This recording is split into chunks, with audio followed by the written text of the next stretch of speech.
اللہ کتابوں میں جو افضل ہے اسے قرآن کہتے ہیں، کتابوں میں جو افضل ہے اسے قرآن کہتے ہیں، اسے جس نے اتارا ہے اسے رحمان کہتے ہیں۔ سجا لے اپنے سینوں میں جو اس کے 30 پاروں کو، زمانے بھر میں اس کو حافظ قرآن کہتے ہیں۔ اب میں کلاس حفظ کے طالب العلم محمد رضوان کو اسٹیج پر بلانا چاہوں گا کہ وہ آئے اور قرآن کی فضیلت پر بیان کرے۔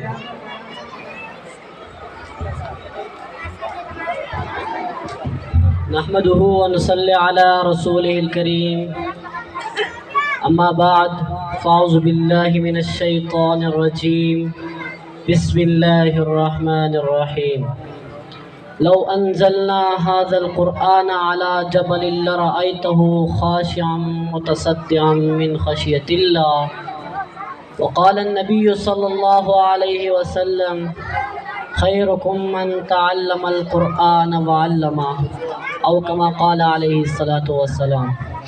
محترم اساتذہ کرام اور میرے گلشن انور کے چمکتے مہکتے بلبلوں اور آنے والے تمام مہمانان گرامی، آپ سب کو میری طرف سے السلام علیکم ورحمۃ اللہ وبرکاتہ۔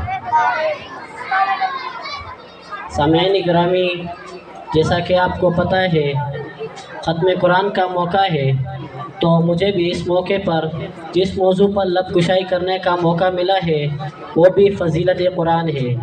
سامعین گرامی، قرآن کریم اللہ تعالیٰ کی وہ آخری کتاب ہے جس میں پچھلی سابقہ تمام آسمانی کتابوں اور صحیفوں کی معتدل اور مناسب تعلیمات درج ہیں۔ یہ کتاب کائنات کے لیے روح اور اس کی حقیقی حیات ہے۔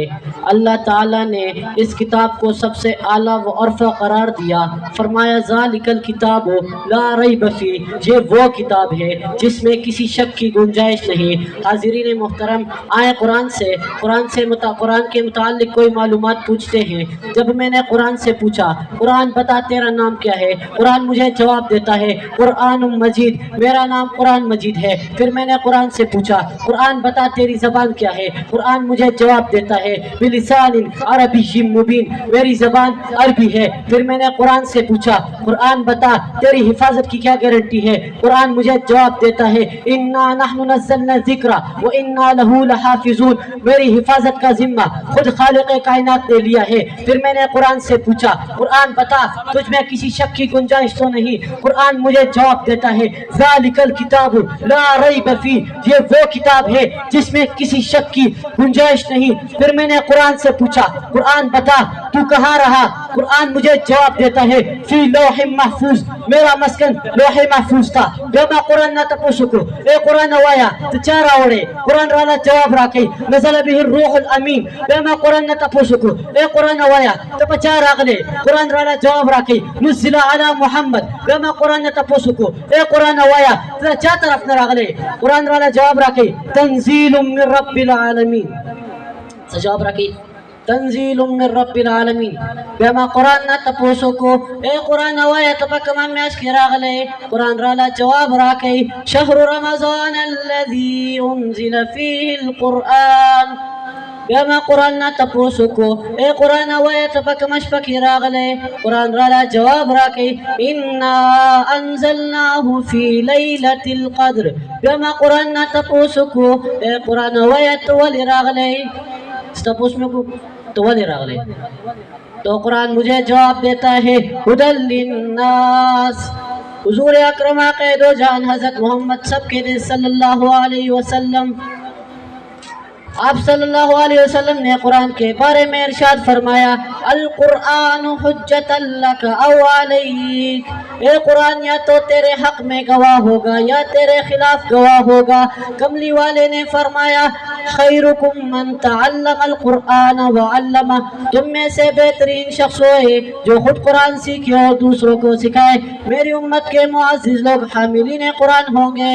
سامعین گرامی، قرآن کریم اللہ تعالیٰ کی وہ آخری کتاب ہے، قرآن کریم اللہ تعالیٰ کی اس قدر مقدس کتاب ہے کہ جس میں خود اللہ رب العزت نے فرمایا اگر ہم قرآن کو پہاڑ پر اتارتے تو دیکھ لیتا کہ پہاڑ اللہ تعالیٰ کے خوف سے دب کر پھٹ جاتا۔ قرآن کریم وہ راستہ بتاتا ہے جو سب سے سیدھا ہے اور ایمان والوں کو خوشخبری سناتا ہے۔ گرامی قدر احباب، قرآن کریم ایسا بہترین ہم نشین ہے کہ جس کی باتوں سے کوئی اکتاتا نہیں، اور جتنا ہی اس کو دہرایا جاتا ہے اتنی اس میں خوبصورتی آتی ہے۔ جب قرآنی آیتوں سے قاریوں نے اپنی آنکھیں ٹھنڈی کر لی تو میں نے ان سے کہا کہ تمہیں اللہ کی مضبوط رسی مل گئی ہے، اب اسے مضبوطی سے پکڑے رہو اور یہ اعلان کرتے رہو، سنتے سنتے نغمہائے محفل بدعات کو، سنتے سنتے نغمہائے محفل بدعات کو، کان بہرے ہو گئے دل بد مزہ ہونے کو ہے۔ آؤ سنائے تمہیں ہم نغمہ توحید بھی، آؤ سنائے تمہیں ہم نغمہ توحید بھی، پارا جس کی لحن سے دور ہدا ہونے کو ہے۔ اب میں اپنی تقریر کو اس شعر پر ختم کرنا چاہوں گا کہ اللہ سے کرے دور تو تعلیم بھی فتنہ، اللہ سے کرے دور تو تعلیم بھی فتنہ، املاق بھی اولاد بھی جاگیر بھی فتنہ، نہ حق کے لیے اٹھے تو شمشیر بھی فتنہ، شمشیر ہے کیا نعرہ تکبیر بھی فتنہ۔ والسلام۔